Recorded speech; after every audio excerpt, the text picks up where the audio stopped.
ஆளுநர் தொடர்ந்து என்ன செஞ்சாரோ அதை தான் இன்னைக்கு செஞ்சார். வந்தாரு, எங்களை பார்த்தாரு, போனாரு, திருப்பி ரிப்பீட்டு. வந்தாரு, எங்களெல்லாம் பார்த்தாரு, போனாரு, ரிப்பீட். அந்த பராசக்தி படத்துல அந்த ஹீரோவை பார்த்து கேட்பாங்க, இந்த வில்லன் சொல்லுவார், உனக்குலாம் தேசப்பற்று இருக்கா அப்படின்னு சொல்லும்போது அடி வாங்கின குரலோட அந்த ஹீரோ சொல்லுவார், வேலூர் சிப்பாய் கழகத்துக்கு 100 ஆண்டுகளுக்கு முன்பே நாங்கள் ஆங்கிலேயர் எதிர்த்தவங்க, எங்களுக்கு நீ சொல்றியா தேசப்பற்றை பத்தி என்று சொல்லுவார். இன்றைக்கு வருகை தந்திருக்கின்ற ஆளுநர், இப்போ அவர் வெறும் ஆளுநர் சொல்றதா அதை மாமா ரவின்னு சொல்றதா எனக்கு தெரியல. என்னன்னா தப்பா நினைச்சிடாதீங்க. தெற்கு மாவட்டத்தினுடைய திராவிட முன்னேற்ற கழக இளைஞரணி சார்பில் நடைபெறுகின்ற நம் இயக்க தலைவர் நம்மை நாளும் இயக்குகின்ற நிகழ்வாக 1000 குடும்பங்களுக்கு நலத்திட்ட உதவி வழங்குகின்ற விழாவை தலைமையேற்று நடத்தி கொண்டிருக்கின்ற மாவட்ட இளைஞனுடைய துணை அமைப்பாளர் என்னுடைய அன்பு சகோதரர் உமாசங்கர் அவர்களே, முன்னிலை பொறுப்பேற்றிருக்கின்ற பகுதி கழகத்தினுடைய ஆற்றல் மிகு செயலாளர்கள் அண்ணன் ஏழுமலை அவர்களே, அண்ணன் மயிலை முரளி அவர்களே, அண்ணன் நந்தனம் மதி அவர்களே, இந்த நிகழ்வில் எனக்கு முன்பு உரையாற்றி அமர்ந்திருக்கின்ற நாடாளுமன்றத்தினுடைய உறுப்பினர் முனைவர் அக்கா தமிழச்சி தங்கபாண்டியன் அவர்களே, மாவட்ட கழகத்தினுடைய செயலாளர் சட்டமன்ற உறுப்பினர் அண்ணன் மயிலை வேலு அவர்களே, சட்டமன்ற உறுப்பினர் அண்ணன் கருணானன் அவர்களே, கழக மாணவரணியுடைய மாநில செயலாளர் அன்பு சகோதரர் வழக்கறிஞர் ராஜீவ்காந்தி அவர்களே, மாநில வர்த்தகரனுடைய துணைத் தலைவர் சகோதரர் மோகன் அவர்களே, மகளிரணி மாநில சமூக வலைதள பொறுப்பாளர் மாமன்ற உறுப்பினர் ரத்னா லோகேஸ்வரன் அவர்களே, இளைஞருடைய மாவட்ட அமைப்பாளர் அன்பு சகோதரர் ராஜா அன்பழகன் அவர்களே, மாவட்ட நிர்வாகிகளே, பகுதி கழக நிர்வாகிகளே, டிநகர் மேற்கு கிழக்கு வட்டக்கழக செயலாளர்களே, மயிலாப்பூர் மேற்கு கிழக்கு வட்ட செயலாளர்களே, அணிகளினுடைய மாவட்ட அமைப்பாளர்கள் மற்றும் துணை அமைப்பாளர்களே, மற்றும் இந்த நிகழ்விலே கலந்து கொண்டு நிறைவாக நன்றியாட்ட இருக்கின்ற அஸ்வின் குமார், மணிரத்னம் உள்ளிட்ட மேடையில் அமர்ந்திருக்கின்ற அனைத்து சான்றோர் பெருமக்களுக்கும், எதிரே அமர்ந்திருக்கின்ற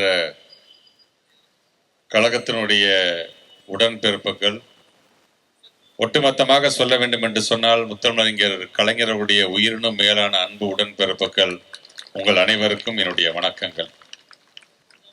இந்த நிகழ்விலே சிறப்புரையாற்றி நமக்கான நலத்திட்ட உதவிகளை வழங்க வருகை தந்திருக்கின்ற, இன்றைக்கு நாடாளுமன்றத்திலே நமக்கான ஒரு கர்ஜனை குரலாக கழகத்தினுடைய துணை பொதுச் செயலாளராக சென்னை மண்டல பொறுப்பாளராக இருக்கக்கூடிய நம்முடைய நாடாளுமன்றத்தினுடைய உறுப்பினர், என்னுடைய அன்பிற்கும் பாசத்திற்கும் என்னுடைய அண்ணன் கழகத்தினுடைய துணை பொதுச் செயலாளர் ஆ ராசா அவர்களே, ஆ ராசா என்று சொல்லும் பொழுது எங்களை போன்ற இளைய சமுதாயத்திற்கெல்லாம் கொள்கைகளை நாளும் கற்றுத்தருகின்ற ஆசிரியர் ராசா என்று சொன்னாலும் அது பொருத்தமாகத்தான் இருக்கும் என்கின்ற அளவிற்கு கொண்ட கொள்கையிலிருந்து இம்மி அளவும் பெறலாமல் இன்றைக்கு எங்களை போன்ற இளைய சமுதாயத்தை வளர்த்து கொண்டிருக்கின்ற அண்ணன் அவர்கள் இன்றைக்கு இந்த நிகழ்வுக்கு வரும்பொழுதே அவர் சொல்லிக்கிட்டு வந்ததே ஒன்னே ஒன்றுதான், நிறைய பனி பெய்து மகிழ்ச்சி, சீக்கிரம் முடிக்கணும், நம்மால் இங்கே இருக்கக்கூடிய பொதுமக்கள்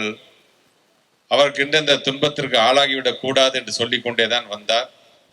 அதான் நாங்களும் எங்களுடைய உரையை சுருக்கமாக நாங்கள் முடிக்க நினைக்கின்றோம். குறிப்பாக இந்த நாள் என்பது நம்முடைய சட்டமன்றம் தொடங்கிய ஆளுநர் உரையின் மூலம் தொடங்கிய ஒரு நாள். ஆளுநர் தொடர்ந்து என்ன செஞ்சாரோ அதை தான் இன்னைக்கு செஞ்சார். வந்தாரு, எங்களை பார்த்தாரு, போனாரு, திருப்பி ரிப்பீட்டு.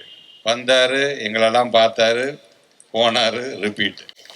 இது கிட்டத்தட்ட இந்த 5 வருஷமா அவரோட வேலை என்னன்னா, சட்டமன்றத்துக்கு வர வேண்டியது, நிற்க வேண்டியது, தமிழ்தாய் வாழ்த்து பாடி முடித்ததுக்கு பிறகு பொதுவாக அந்த ப்ரொசீடிங்ஸ் இருக்கும் இல்லையா, ஆளுநர் உரையை நிகழ்த்துவாங்க. அதுக்கு பிறகு அதுக்கான தமிழாக்கத்தை நம்முடைய மாண்புமிகு சட்டப்பேரவைத் தலைவர் அதை பேசுவார், உரையாற்றுவார். நிறைவாக நமக்கான இந்த நாட்டுப்பண் நேஷனல் ஆந்தம் அதை முடிச்சு தான் மரபு. காலங்காலமாக இப்படிதான் நடக்குதுட்டு இருக்கு. ஆனா இந்த 5 வருஷமா அவருடைய வேலை என்னன்னா, தமிழ் தாய் வாழ்த்து போட்ட உடனே நேஷனல் அந்தம் போடுங்க, அதுக்கப்புறம் தான் நான் பேசுவேன். இல்ல நீங்க தமிழ் தாய் வாழ்த்து முடிந்ததுக்கு பிறகு நீங்க தேசிய கீதம் பாடலாம், தேசிய கீதத்தை நீங்க அவமானப்படுத்துறீங்க, உங்களுக்கு நாட்டுப்பற்றே இல்லையா அப்படின்னு அவருக்கு வந்ததை அவர் பேசுவார். இப்ப கூட சமீபத்துல பராசக்தின்னு ஒரு படம் வந்துச்சு. அந்த பராசக்தி படத்துல அந்த ஹீரோவை பார்த்து கேட்பாங்க, இந்த வில்லன் சொல்லுவார், உனக்குலாம் தேசப்பற்றே இருக்கா அப்படின்னு சொல்லும்போது அடி வாங்கின குரலோட அந்த ஹீரோ சொல்லுவாரு, வேலூர் சிப்பாய் கழகத்துக்கு 100 ஆண்டுகளுக்கு முன்பே நாங்கள் ஆங்கிலேயர் எதிர்த்தவங்க, எங்களுக்கு நீ சொல்றியா தேசப்பற்ற பத்தி என்று சொல்லுவார். அப்படி இன்றைக்கு ஒட்டுமொத்தமாக இந்த உலகத்துல முதலாக 1700 காலத்திலே ஆங்கிலேயரை எதிர்த்து போனது யாருன்னு பார்த்தோம்னா அது நம்ம மக்கள் தான். ஆக அப்படி இருக்கிற இன்றைக்கு வருகை தந்திருக்கின்ற ஆளுநர், இப்போ அவர் வெறும் ஆளுநர் சொல்றதா அதை மாமா ரவின்னு சொல்றதா எனக்கு தெரியல. என்னன்னா தப்பா நினைச்சிடாதீங்க, நான் தப்பா சொல்ல நான். ஏன்னா அந்த ராஜ்பவன் அப்படிங்கிறது இப்போ லோக் பவன் மாத்திட்டாங்க, மக்கள் மாளிகை. அந்த மக்கள் மாளிகையை நான் சுருக்கமா சொன்னேன், வேற ஒன்றும் தப்பா நினைச்சுக்க வேணாம் நீங்க. ஆக அப்படிப்பட்டவர் நேரடியாக வர நமக்கு அவர் மரபுகளை சொல்லி தராராம்.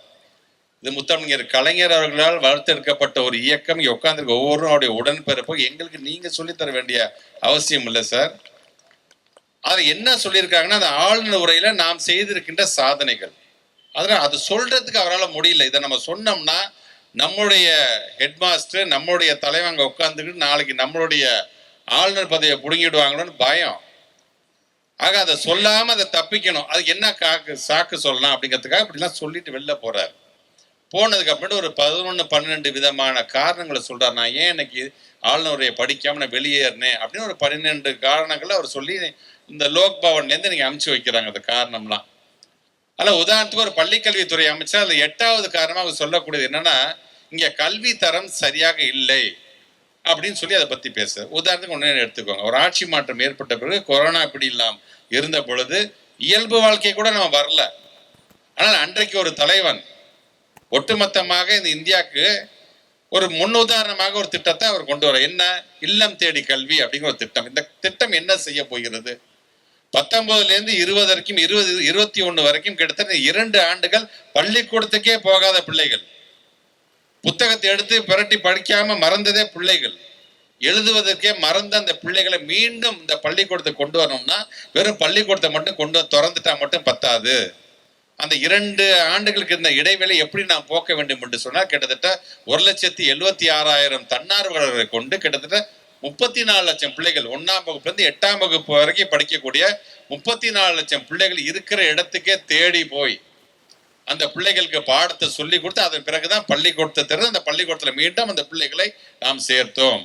இதை யார் பாராட்டுறா தெரியுமா? கலிபோர்னியாவை சார்ந்திருக்கின்ற அங்க இருக்கின்ற ஒரு பல்கலைக்கழகம் ஒரு ஆய்வறிக்கை சொல்லுது, தமிழ்நாட்டில் இருக்கின்ற முத்துவேல் கருணாநிதி ஸ்டாலின் ஒரு திட்டத்தை கொண்டு வந்திருக்காரு, தயவு செஞ்சு அந்த திட்டத்தை இந்தியாவில் இருக்கின்ற மற்ற மாநிலம் பின்பற்றுங்கள். இல்லைன்னா பிள்ளைங்க 2 வருஷமா அந்த படிப்பை மறந்த பிள்ளைங்க திடீர்னு ஸ்கூல்ல உள்ள போய் உட்கார வச்சிங்கன்னா சும்மா வேடிக்கை பார்த்துட்டு அந்த பிள்ளைங்க வருவாங்க என்று ஒரு ஆய்வறிக்கை சொல்லுகிறது. அது மட்டும் விட்டாரா, அது அடுத்த பிறகாக தமிழ்நாட்டுடைய முதலமைச்சர் எண்ணும் எழுத்தும் திட்டம் ஒரு திட்டத்தின் மூலமாக பிள்ளைங்களுக்கு தேவையான வாசிப்பு பழக்கத்தை ஒரு பேசிக்காக அந்த தமிழை அந்த பிள்ளைங்க எழுதுவதாக இருந்தாலும் படிப்பதாக இருந்தாலும் கணக்கு பாடத்தை போடுவதாக இருந்தாலும் அங்கே இருக்கின்ற ஆங்கிலத்தை பற்றி படிக்க, இதெல்லாம் ஒரு எண்ணும் எழுத்து திட்டத்தினால் கொண்டு வர வேண்டும் என்று அதை நம்ம கொண்டு வருகிறோம். இது மட்டும்தான் செஞ்சாரா?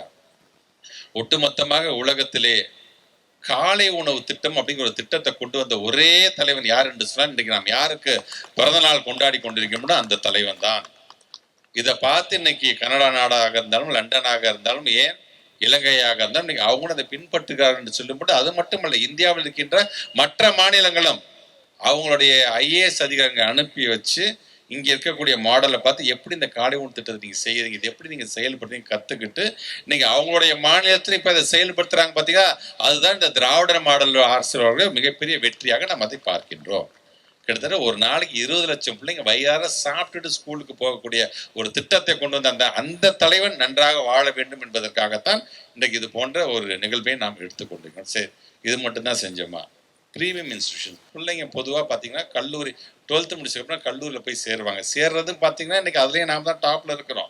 கிட்டத்தட்ட 52% உயர்கல்வியில் சேரக்கூடிய மாநிலம் எது என்று சொன்னால் ஒட்டுமொத்த இந்தியாவிலே தமிழ்நாடு தான் அதுல நம்பர் 1 இருக்கின்றது. அது காரணம் நம்முடைய தமிழ்நாட்டுடைய முதலமைச்சர்.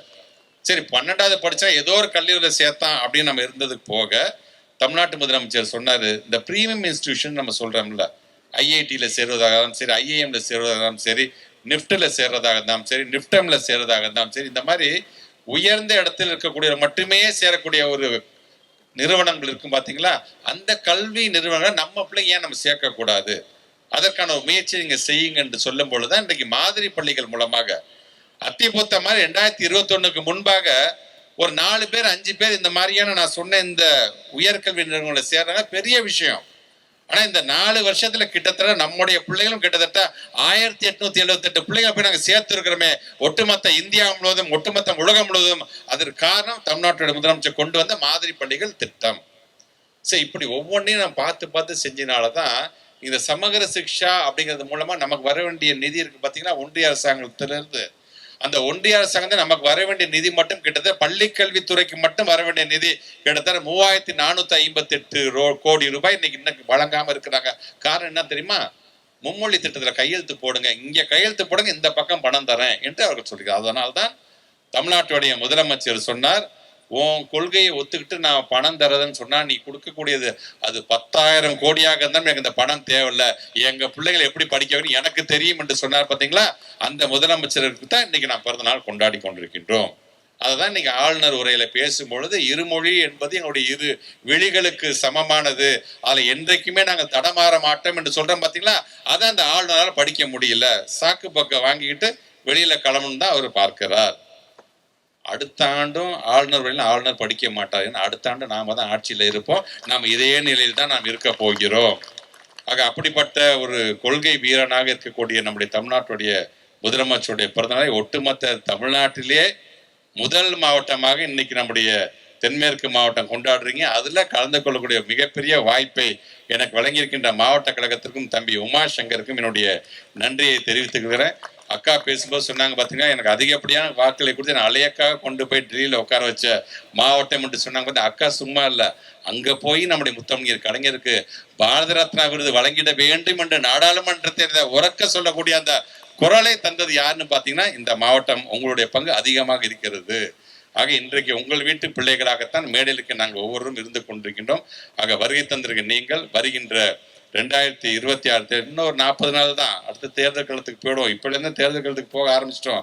நேராக மாவட்ட கழக செயலாளர் கூட்டத்தை முடிச்சுட்டு தான் துணை பொதுச் செயலாளருடன் இங்க நாங்க வந்திருக்கிறோம். இன்னும் அடுத்தது நம்முடைய பணிகள் என்னன்றதான் நீங்க அடுக்கடுக்காக சொல்லிட்டாரு. அதுல குறிப்பாக செய்தியும் வந்துருச்சு. எங்களுக்கான பெருமை என்பது மார்ச் மாதம் 8ஆம் தேதி நம்முடைய மாநில மாநாடு மீண்டும் திருப்புமுனை தருகின்ற எங்களுடைய திருச்சி மாவட்டத்தில் என்று தலைவர் அறிவித்திருக்கிறார். அந்த திருச்சி மாவட்டத்தில் நடைபெறுகின்ற மாநில மாநாட்டில் உங்களை எல்லாம் பார்ப்பதற்கு நாங்களும் ஆவலோடு இருக்கின்றோம். வருகின்ற 2026 தேர்தலில் வெல்வோம், 200 படைப்போம் வரலாறு என்று சொல்லி உழைப்பது நாமாக இருப்போம், உதிப்பது உதயசூரியனாக இருக்கட்டும். நன்றி, வணக்கம்.